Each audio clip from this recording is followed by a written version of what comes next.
Hi అందరికీ Vinayaka Chavithi special మోదకాలను ఇలా prepare చేసుకోండి. ఒక కప్ దాకా కొబ్బరిని గ్రైండ్ చేసేసుకోవాలి. స్టవ్ వెలిగించుకుని బాండీలో 1 టేబుల్ స్పూన్ నెయ్యి, ఈ కొబ్బరిని వేసేసుకొని ఒక 5 నిమిషాలు ఫ్రై చేసుకొని అరకప్పు బెల్లాన్ని వేసేసుకొని మిక్స్ చేసేసుకోండి.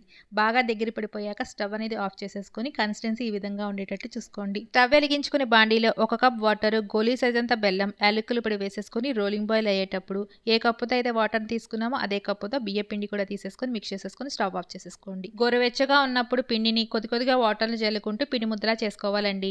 మోదకాలు చేసుకునే మౌల్డ్లోకి ముందుగా పిండిని ట్రాన్స్ఫర్ చేసుకొని మధ్యలో కొంచెం గ్యాప్ ఇచ్చుకొని ఈ కొబ్బరి లోజుని కూడా దాంట్లో కూర్చుకొని ఫైనల్గా దీన్ని కవర్ చేయడానికి మళ్ళీ బియ్య పిండిని పెట్టేసుకోవాలండి. తర్వాత ఈ విధంగా రెడీ అవుతాయి మోదకాలన్నీ కూడా.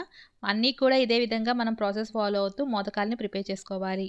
ఆవిరి మీద 10 నిమిషాల పాటు కుక్ చేసేసుకుంటే ఎంతో టేస్టీగా ఉండే మోదకాలు రెడీ అయిపోతాయండి.